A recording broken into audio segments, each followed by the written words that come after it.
Started. So welcome everyone to the third term of Journey to Wholeness, coming home to the self.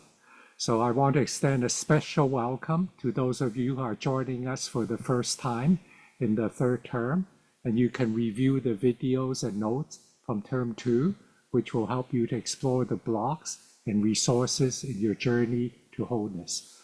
And the focus of this term is to help you to overcome your blocks and strengthen your external and internal resources. Now, since this course is brand new, you have the privilege of being the first ones to experience emotional focus individual therapy in a group format. So we'll be producing audiovisual resources from the course for use in future groups. So organizations and individuals can purchase the recorded course material.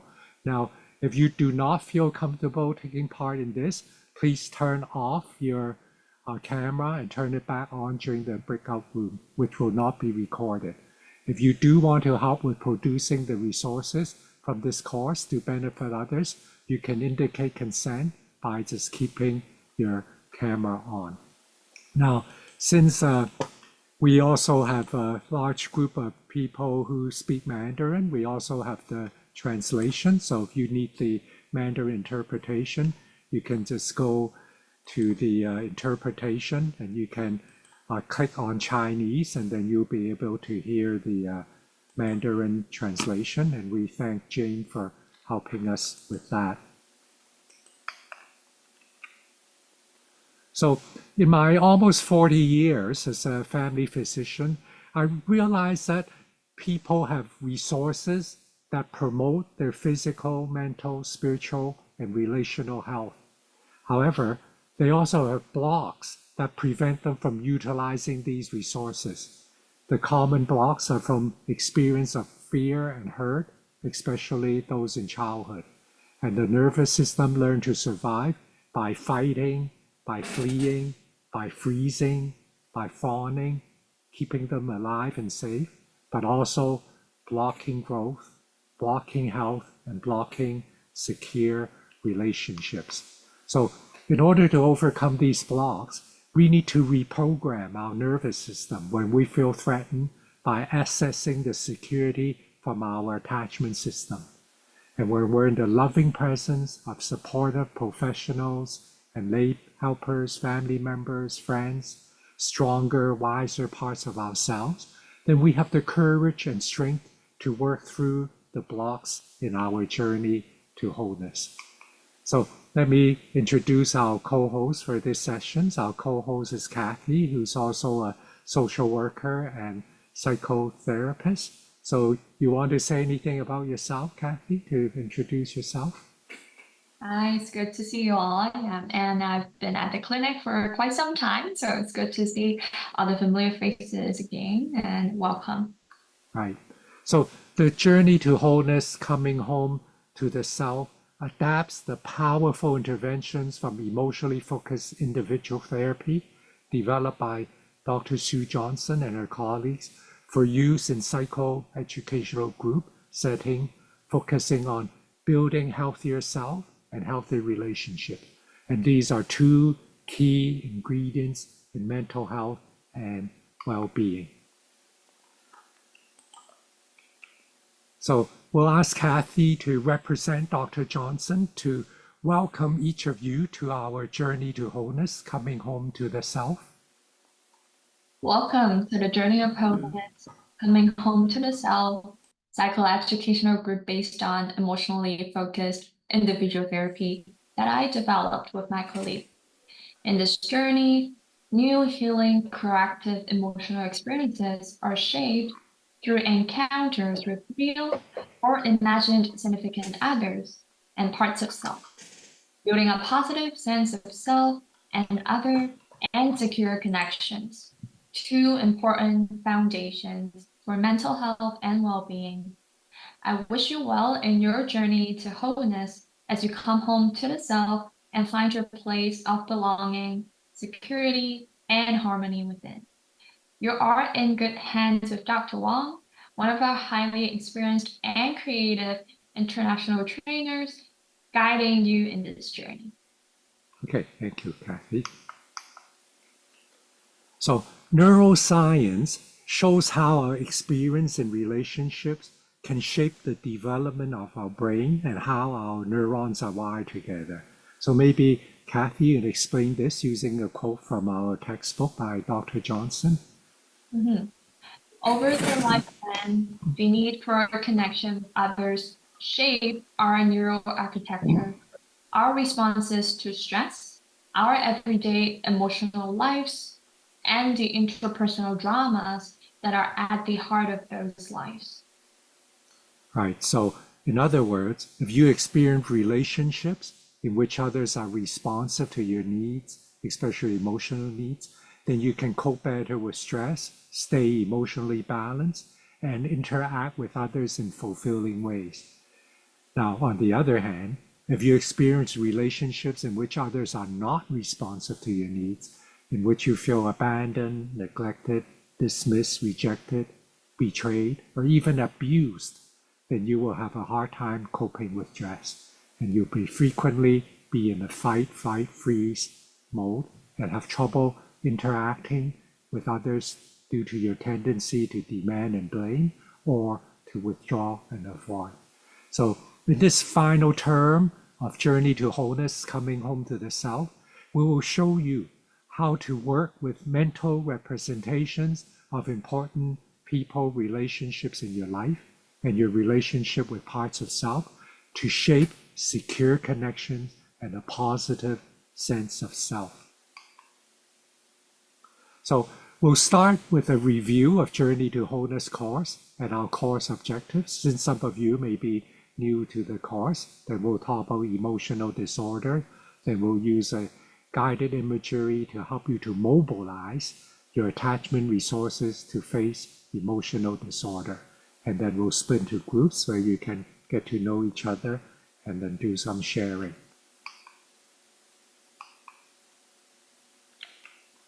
So our course is titled Journey to Wholeness, Coming Home to the Self. So what does that mean? The best explanation is provided by Dr. Thima Bryan, a psychologist who was the president of the American Psychological Association in 2023. She's also an ordained minister with lived experience of trauma. So this quote is taken from her book called Homecoming, Overcoming Fear and Trauma to Reclaim Your Whole Authentic Self. Maybe Kathy, you can read the quote for us? Mhm. Homecoming is a return to authentic living that is based on truth, self-acceptance, and an aligning of action with values and purpose. Home is more than a physical location. It is an emotional and spiritual space of belonging, appreciation, and love. When I am at home within myself, I have nothing to prove. I am free to be myself without pretense or performance. Homecoming is moving away from the detours and disconnections and coming back to the wisdom housed in our hearts, minds, bodies, and spirit. Right. So in this course, we will use word clouds to encourage everyone to actively participate. So if you have a smartphone, you can just go to menti.com, enter the code on the screen, and then enter your response. Now, if you're using a computer, just click on the link or paste the link to your browser, and then you can open the word cloud. So let me put the link in the chat box so you can open the chat box and you can see the link. You can prepare to answer the questions using the word cloud. Okay, so the first link is in the chat box. If you use your phone, just go to menti.com and then enter the code. So 869752. Okay, if you use your computer, just click on the link. And if you're unable to enter or use a word cloud, you can use a chat box and then our group facilitators will help you to enter your answers into the word cloud. Okay, so please take a minute to use a word cloud to share a few words that describe what coming home looks like and means to you, ideally, even though that may be very different than your current reality. So think about, imagine coming home and find a few words to describe what coming home looks like and means to you. And you can enter these words into the word cloud. Okay, we'll go to the word cloud.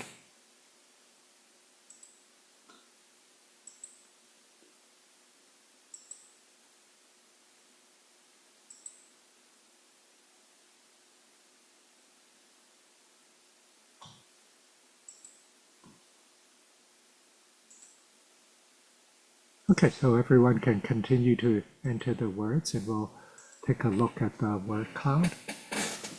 Okay, so maybe Kathy, you can go over what coming home looks like and means to our participants. Mm-hmm. So I'm seeing words like love, peace, comfortable, safe, warm, rest, stress-free, maybe lots of boys, delicious food, relaxing, at ease, put down the daily armor. There are a lot of just being myself, relationship, happy. So a lot of positive experiences there. Right, right. So look at this word cloud, look at the words, and this is the place we want you to be when you come home to the self, right? So you can have the peace, the love, the safety, relax, be free from stress. Okay, thank you everyone for sharing. We'll go back to our PowerPoint.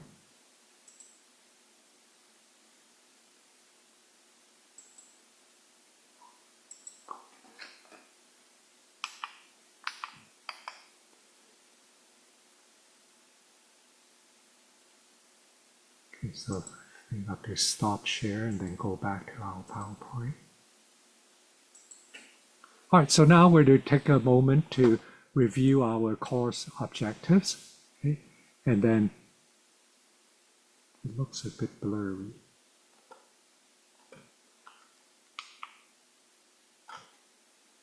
Does it look blurry? Okay, now it's better. So this is the second word cloud. So we'll put the link in the chat box, and then you can put in your answers to the second word cloud.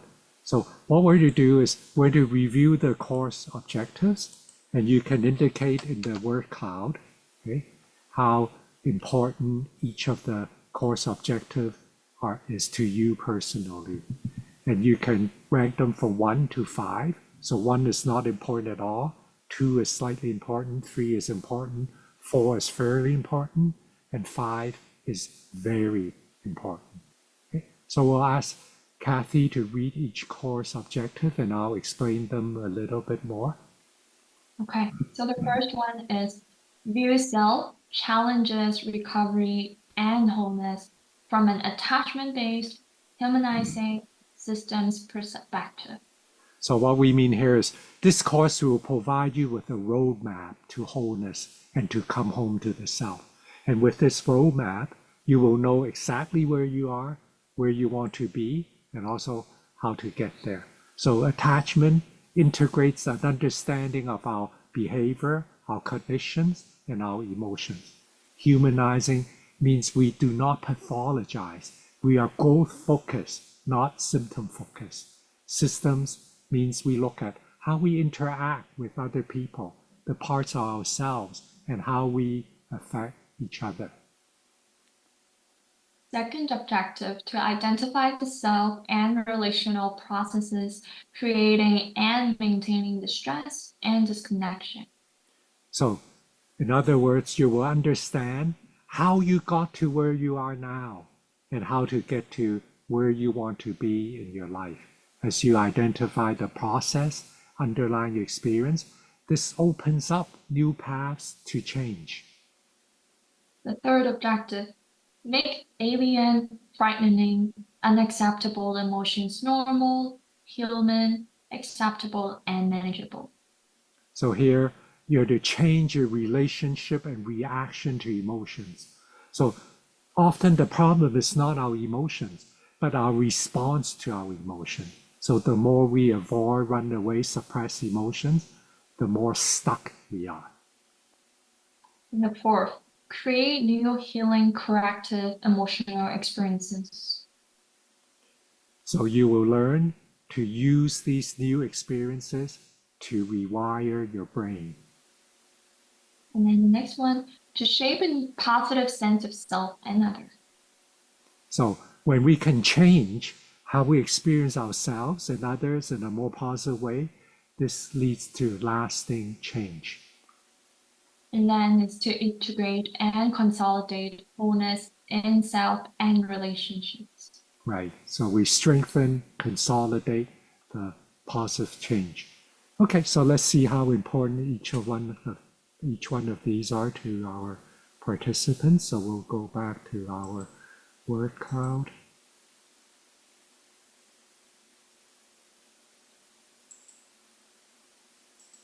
We'll go back to screen share.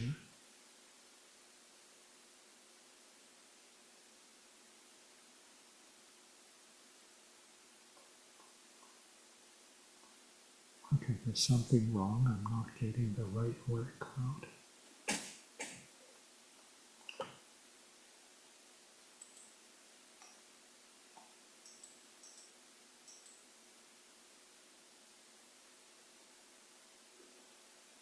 Okay, it's not showing up on my word cloud. Let me see. All right, we'll skip that for now and maybe we'll get back to it later. Okay, we'll go back to the PowerPoint. Yeah, so these are our course objectives.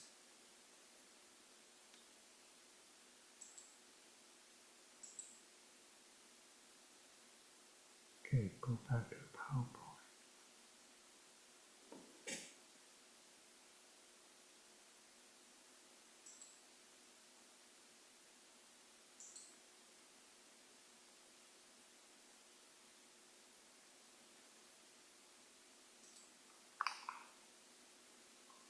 So we'll take a few minutes to review our 3 terms. Especially if you missed the first or second term, then this will help you to kind of grasp what we cover. So term 1 is preparing for the journey. So we talk about understanding the key concepts and strategies in the journey to wholeness, and also building the conceptual framework for wellness and learning to use the tools and strategies to keep moving forward. So the key to success in the journey is adequate preparation. So making sure you have a clear map of where you're going and having the tools and supplies that you need for the journey. So in the first term, we talked about attachment as a roadmap to wholeness, coming home to the self. And attachment helps us understand our behavior, our cognition and emotion, help us to see where we are, where we need to go.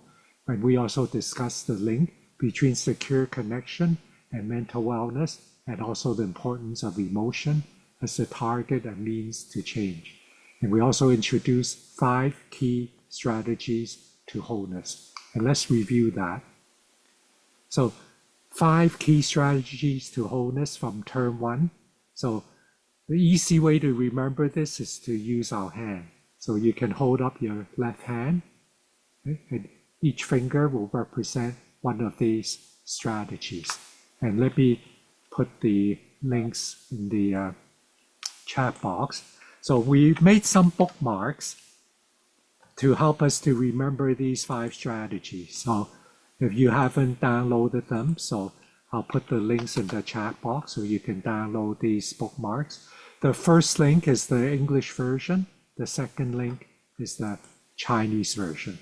Okay, put out our hands. So our thumb is the first strategy. So we focus on the process, not the content. So the process helps us understand how we got to where we are. And usually there are 2 processes. The process between people, how we interact with others, and then our emotional process.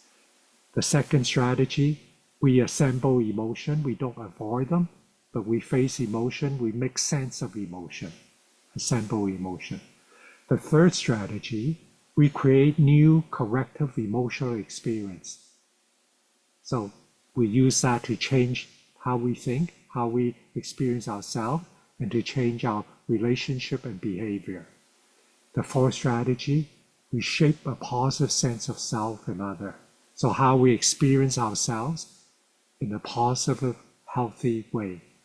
The fifth strategy, we integrate wholeness in ourselves and in our relationship. Okay? So focus on process, assemble emotions, create corrective emotional experience, shape positive sense of self, and we integrate wholeness. So we keep repeating these 5 key strategies in our journey to wholeness. So in the second term, we embark on our journey to wholeness.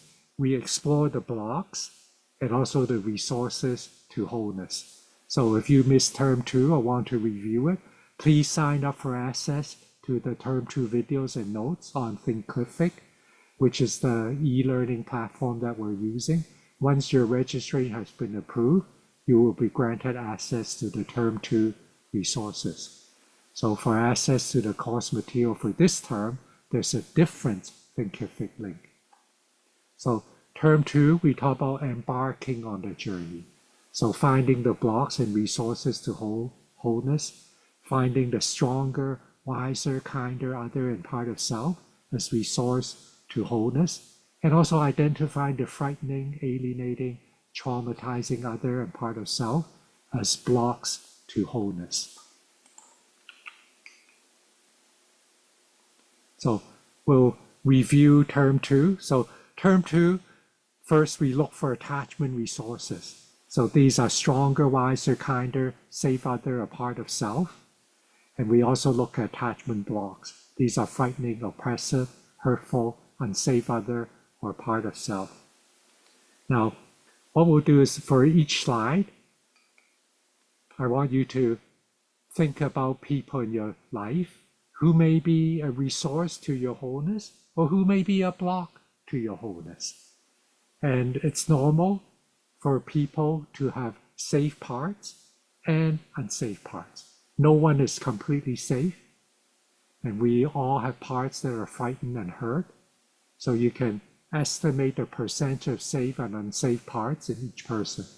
So people are mostly unsafe, may be blocks to our wholeness in your life. People are mostly safe, may be resources to wholeness in your life. So it's important to identify them. So let's start with the people in the Journey to Wholeness course and in your group. Now, if you're new and you don't know the people in your group yet, you may want to defer this until you get to know them. So you can think of people in your group, okay? You can think of me, the instructor. You can think about your group facilitators, the different members in your group, and you can write down who are the safe people who can be resources to wholeness in your life, and do they have unsafe parts that may be blocks? So you can indicate that on this slide.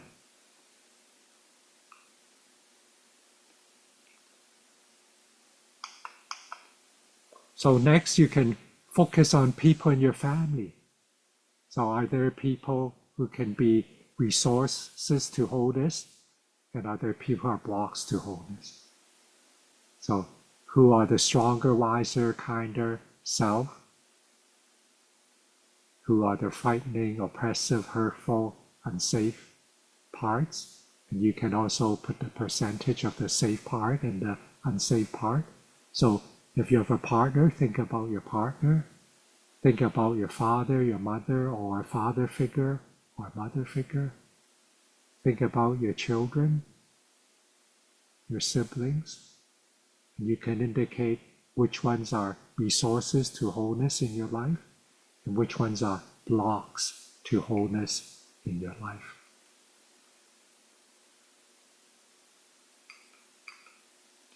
So next you can think about people that you work with. Okay, so are there people with parts that are safe, stronger, wiser, and kinder? Or are there people with frightening, oppressive, hurtful, unsafe parts? And you can put the percentage there. So maybe you think of your manager, your boss, your supervisor, your colleagues, people you work with, or your subordinates, people who work under you.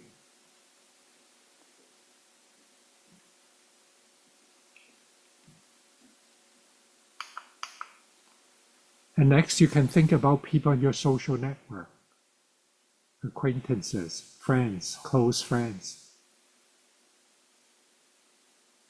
Who are the ones who are stronger, wiser, kinder, and safe, and the parts, the percentage, and the ones who may have frightening, oppressive, hurtful, unsafe parts, and indicate the percentage.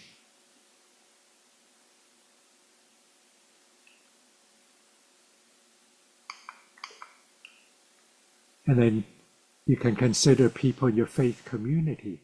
Who are the safe people, stronger, wiser, kinder parts, and who are the unsafe people, who are frightening, oppressive, hurtful, and the percentage.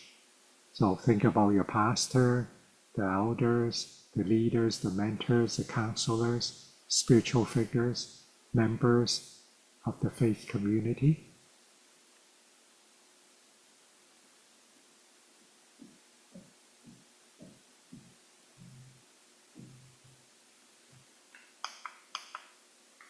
Next, you can think about people in your community. Which ones are the stronger, wiser, kinder, safe ones, or have those parts? Which ones are frightening, oppressive, hurtful, unsafe ones, or have parts? So think about educators in your community, so the teachers, the tutors. Think about the coaches. Think about politician, community leader, service providers, and identify which ones may be resources to wholeness in your life and which ones may be blocks to wholeness in your life.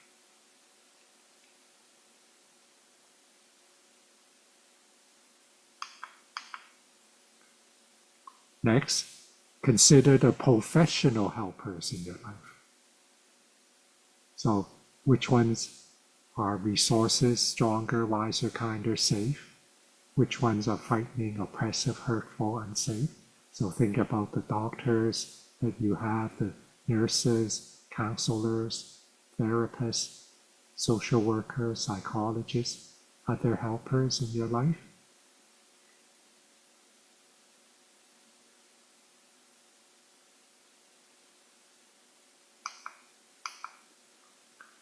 And you can think about the imagined people in your life. So these are people who may have passed on. Okay? So they were in your life, but they're passed on now, but they're still in your mind. They're still in your imagination. And which of them are stronger, wiser, kinder, safe, or have those parts? Which of them are frightening, oppressive, hurtful, unsafe, or have those parts? So think about spiritual figures, family members who have passed on, friends, mentors who have passed on. Which of them are resources to wholeness in your life, and which of them may be blocks to wholeness in your life.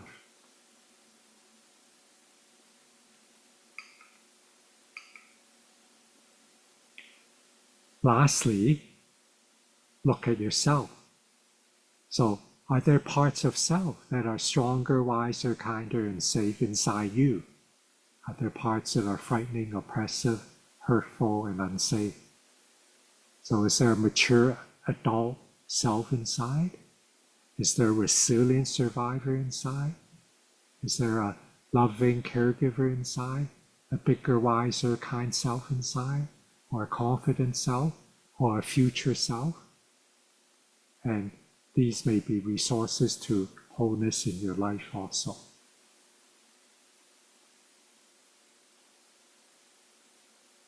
Okay, so keep these slides handy. When you think of other people who are resources or blocks, you may want to add it to the slide.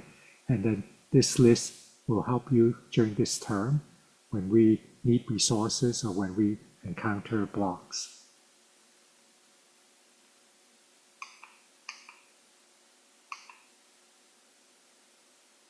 So this term we're to focus on completing the journey. Now, we need to clarify our journey to wholeness has many stages and parts.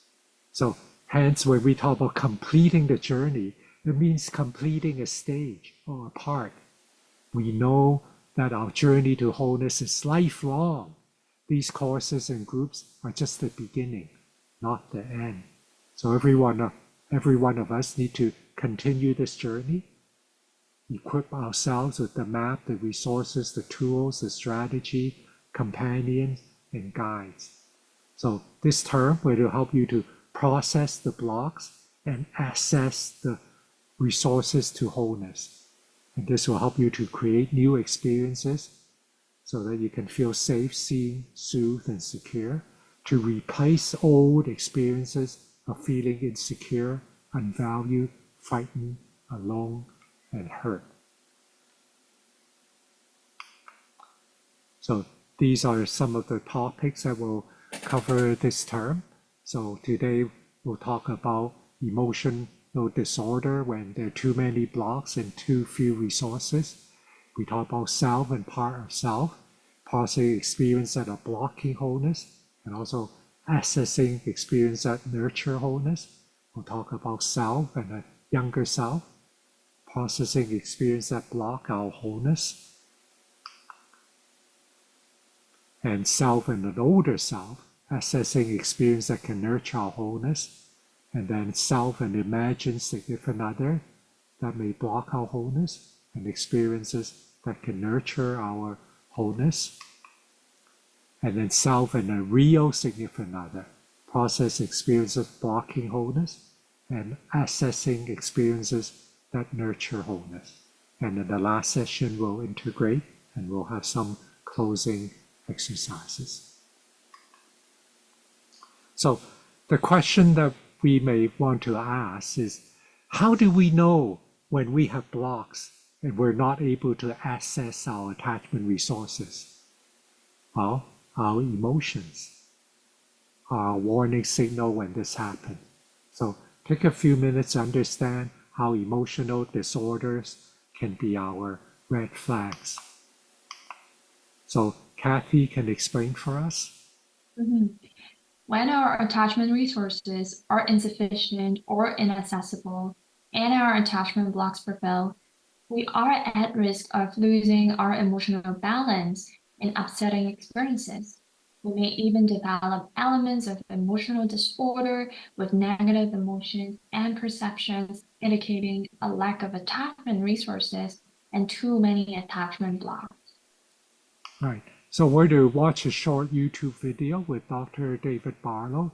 So he's a psychologist and he's going to explain this model of emotional disorders. Now, personally, I don't like calling this a disorder because to me, emotions are a vital part of our signaling and monitoring system, and they're normal.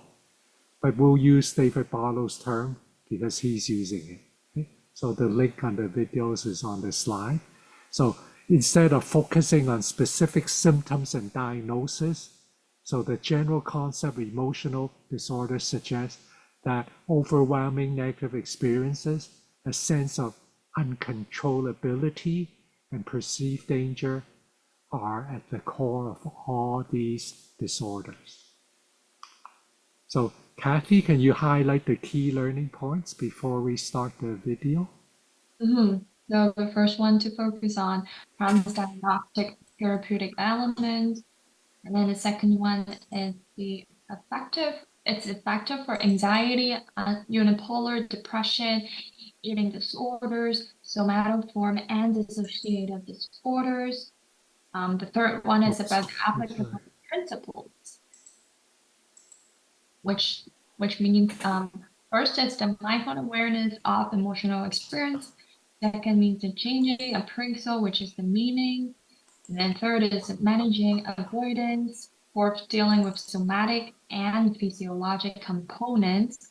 The fifth is emotion exposure, meaning you tolerate and accept intense emotion.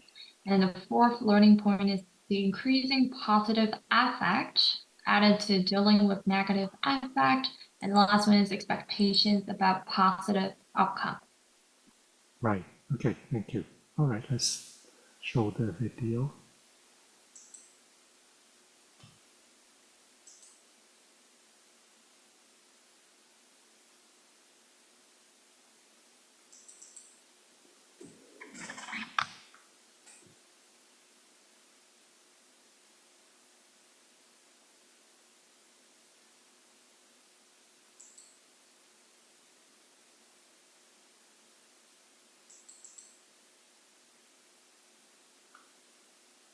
Okay, so go to our screen share.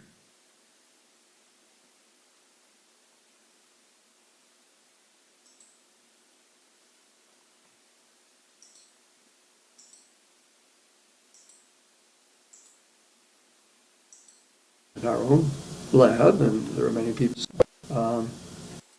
Yeah, so the original YouTube doesn't have the Chinese, so we added the Chinese subtitles. So most recently, what we're doing, of course, is moving to more dimensional approaches. This is in our own lab, and there are many people around the world that sort of working with us, and developing what we call transdiagnostic therapeutic elements. So these are elements that don't depend on developing a protocol for a specific disorder, let's say panic disorder or an eating disorder, but rather what are the principles that might be applicable across a wide range or class of disorders, such as emotional disorders. And so we have just finished a clinical trial where we have isolated 5 core principles, transdiagnostic therapeutic elements that seem to be effective across a broad range of the old neurotic spectrum for anxiety disorders, unipolar depressive disorders, eating disorders, somatoform disorders, dissociative disorders, with the most evidence for right now for anxiety disorders.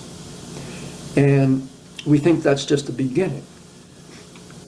These elements involve developing a more mindful awareness of emotional experience, changing the way we appraise our intense emotional experience by using some traditional cognitive therapy techniques, looking at all the ways that people with all of these emotional disorders avoid experiencing their own intense emotions, dealing with the somatic or physiological components that are often, of which patients are often not even aware, and then conducting what we call emotion exposures, teaching people how to better experience, tolerate, and accept their intense emotions. We find when we carry out these 5 principles that all people with these fundamental emotional disorders get better, no matter what the specific trigger or category, at least to an extent.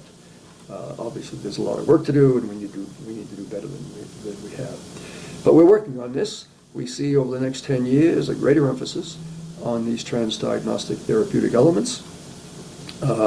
There are people also looking at other elements that are transdiagnostic that we need to look on, such as increasing positive affect, in addition to dealing with a strong negative affect in the ways that I just described, or neuroticism, if you like, temperamental variables.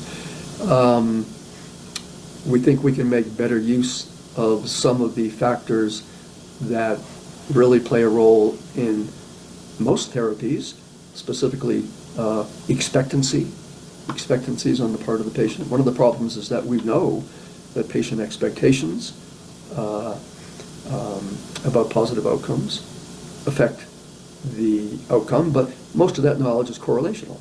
We've never taken the next step, which is, all right, how do we best operationalize this and deliver it in a way? So Okay, so we'll finish with the screen share.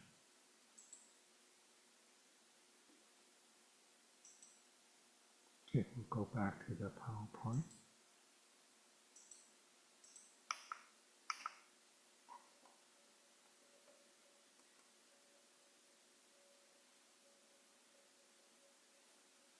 Okay, so let's review the elements of emotional disorder that David Barlow talked about using a recent upsetting experience in which you encounter negative emotions and perceptions. So please think of a recent upsetting experience in which you encounter negative emotions and perceptions, and then rate the elements of emotional disorder in your experience using the word cloud. So you can open the word cloud in the chat box.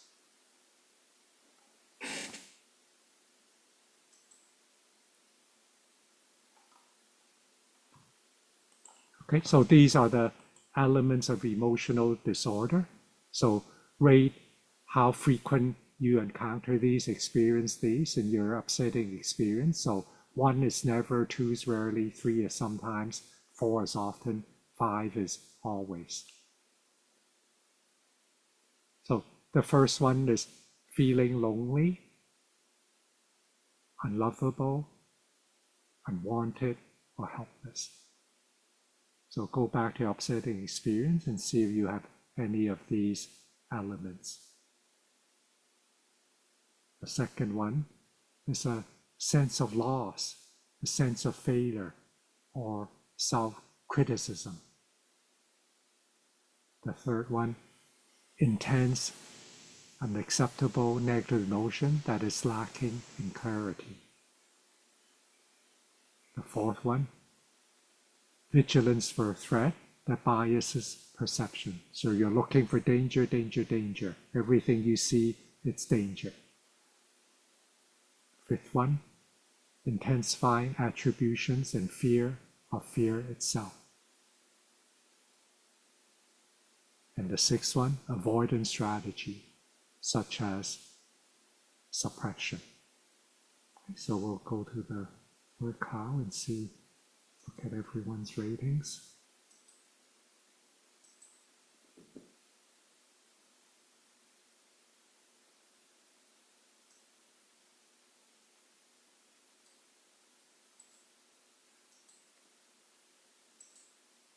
Okay, we'll go back to the screen share.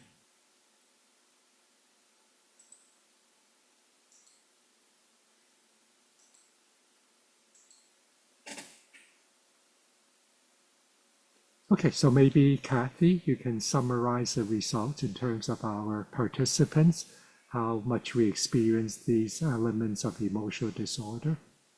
Yep. So for the first element, feeling lonely, unlovable, unwanted, or helpless, it lies so in between like sometimes. So number 3.1. And then sense of loss, sense of failure, or self-criticism. So 3.5. So between sometimes or often.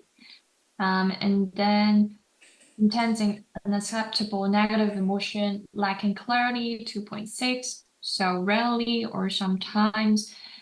Vigilance for threat that biases perception, 2.8. Also between rarely and sometimes. And then intensifying attributions and fear of fear itself, 2.9. So reaching to sometimes, and avoidance strategies such as suppression. So 3.2 sometimes. Right. Okay, so we do experience some of these some of the time, right? So thank you everyone for sharing your experience. So we'll go back to the PowerPoint.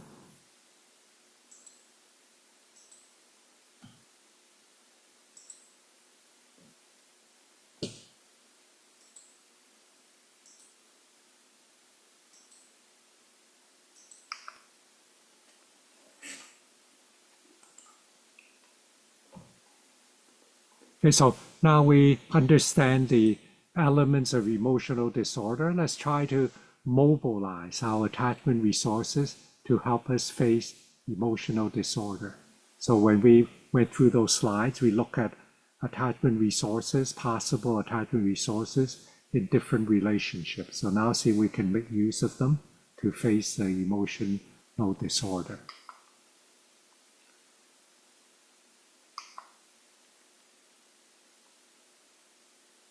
So, Kathy, can you explain what this involves? Yep. Emotional disorder in which we lose our emotional balance develop when blocks prevail and our attachment resources are inaccessible. This leaves us feeling alone, helpless, unloved, sad, frightened, and overwhelmed by negative emotion and perception.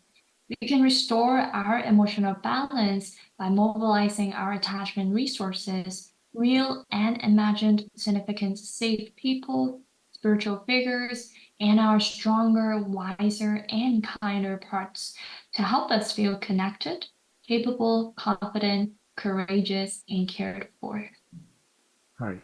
So we're to use a guided imagery exercise to help you to mobilize your attachment resources to face emotional disorder.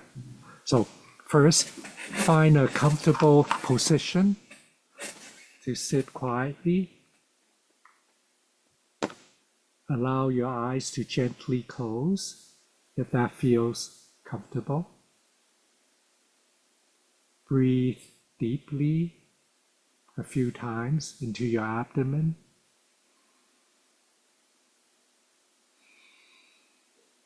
And be aware of your body. Allow yourself to breathe comfortably and relax into a gentle feel of well-being.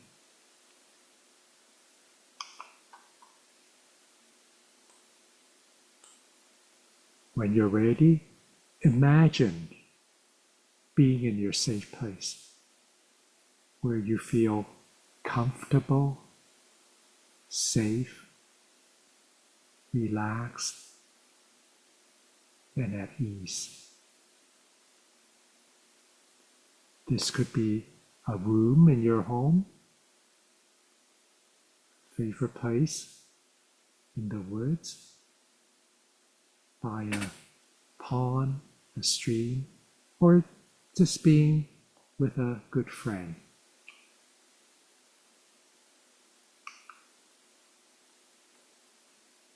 Now, recall a recent mildly to moderately upsetting experience in which you lost your emotional balance and experienced negative emotions and perhaps some elements of emotional disorder.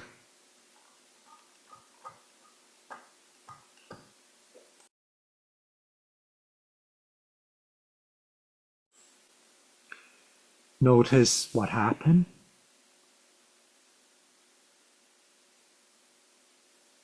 Notice your emotions. Notice your body sensations.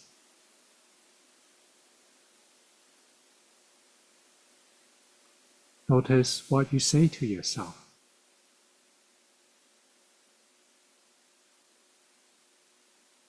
And notice how you cope. Rate your level of distress from 0, no distress, to 10, highest distress.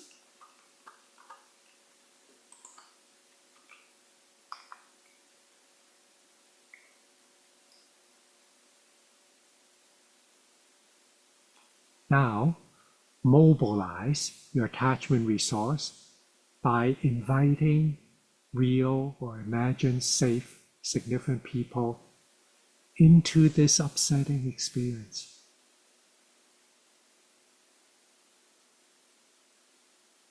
And imagine what each of them would say and do when they see you feeling upset and having lost your emotional balance.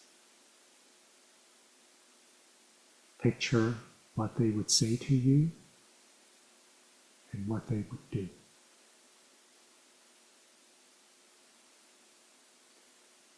Now, perhaps they may be awkward or harsh in expressing their concern. Try to see their well-meaning and safe part.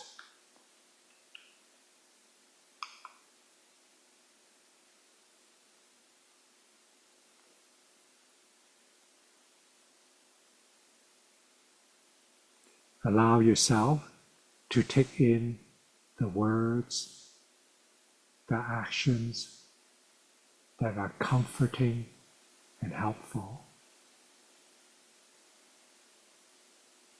And let go of those that are not. Remind yourself that your real or imagined safe significant others, they're not perfect. They have their limitations. They have their safe parts and unsafe parts. And notice what happens as you take in the safe parts and leave behind the unsafe parts.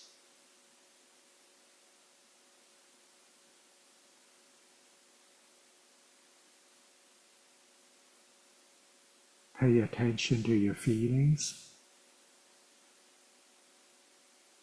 your body sensation, your thoughts,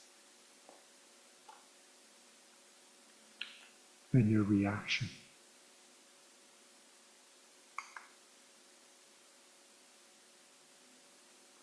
Now,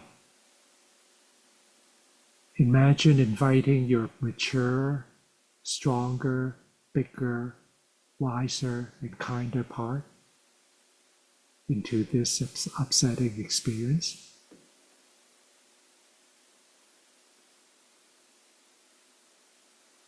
And imagine what this stronger, wiser, kinder part would say and do when it sees you feeling upset.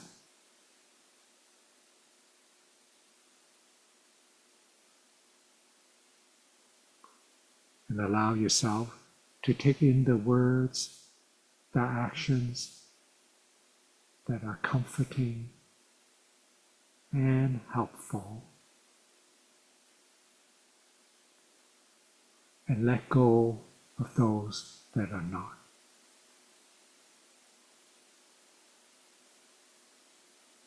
So notice what happens as you take in the safe parts, the wiser, kinder parts, and leave behind the unsafe parts.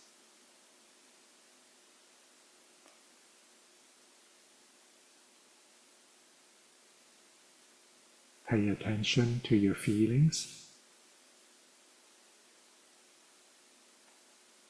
What's happening in your body? Notice your thoughts and your reaction.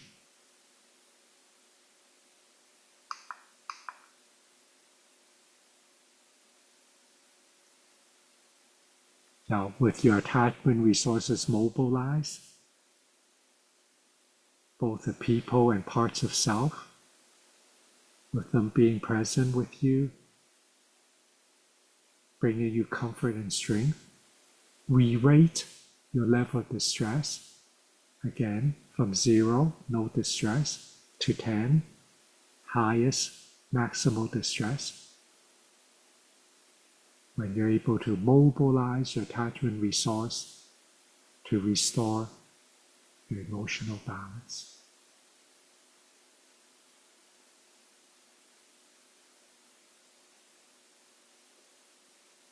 Finally, imagine yourself sharing your gratitude and appreciation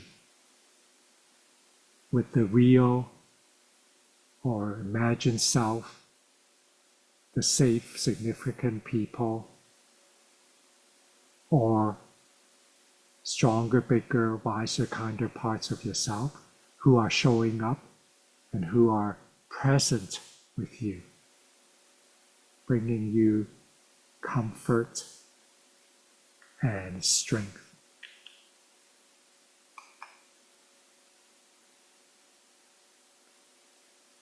Take 3 deep breaths, taking in the comfort and strength from your safe attachment figures and parts. Breathe out. letting go of any tension and discomfort. So breathe in the comfort and strength, and let go of any tension and discomfort.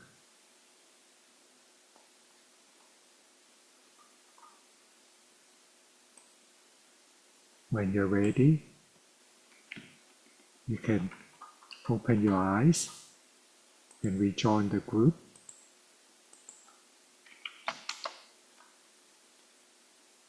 And choose a few words to share your experience in mobilizing your attachment resource to restore your emotional balance using the word count. So I put the new link in the chat box. So if you use your phone, go to menti.com, enter the code 42509099. Or if you're using your computer, just click on the link, and then that will open up the word cloud for you to share your experience in mobilizing your attachment resource to restore your emotional balance. So let's take a look at the word cloud, or everyone share your experience.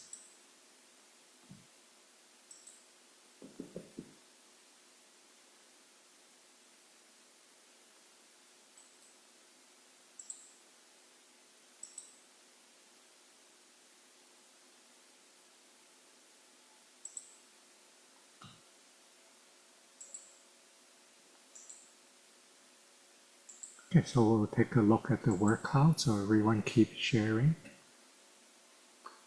Okay, so maybe Kathy, could you help us summarize people's experience in mobilizing our attachment resource to restore emotional balance?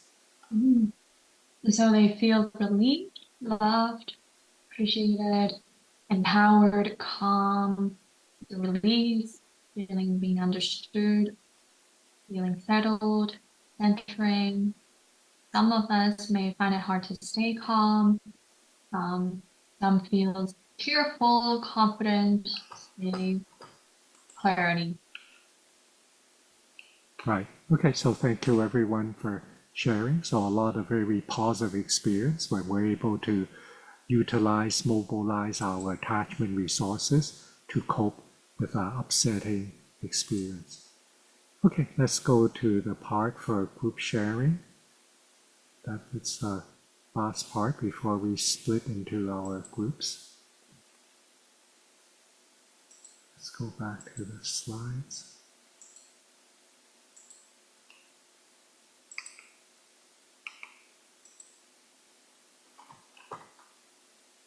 Now, since this is the first session, our new term, and we have new participants in each group, we will stay in our larger groups to get to know each other before we divide into the smaller groups in the next section, not this session.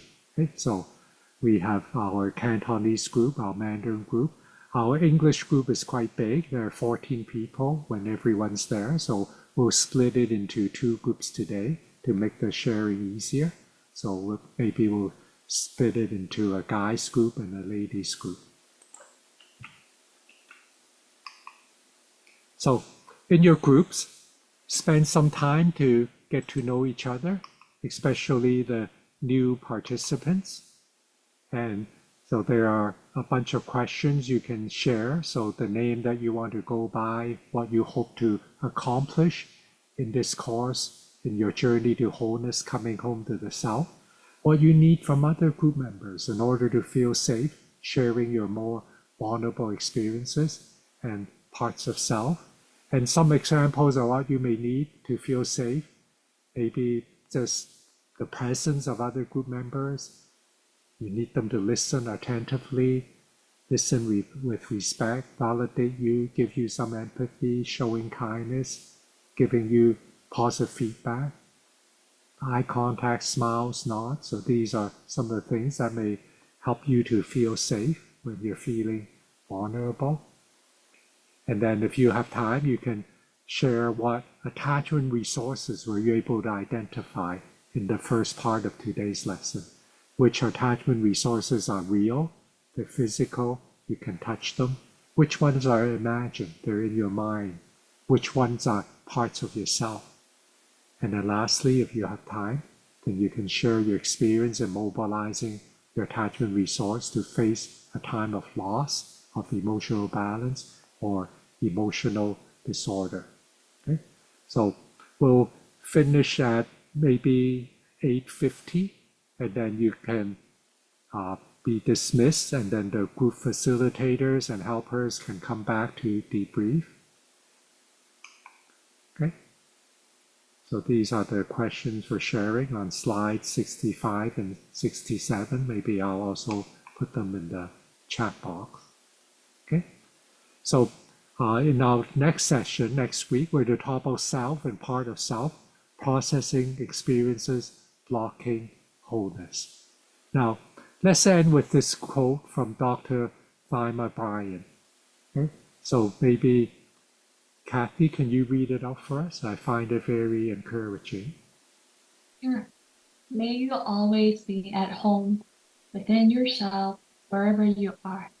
If you ever find yourself wandering away from your own voice, heart, spirit, may you have the courage and support to find your way back. Right. Okay, so we'll go into our groups. So we have the Cantonese group, we have the Mandarin group, and the English group will split into guys and ladies because there are 14 of you. And then the helpers and the group facilitators can come back at 8:50 to debrief, okay? So we have about 45 minutes for the groups.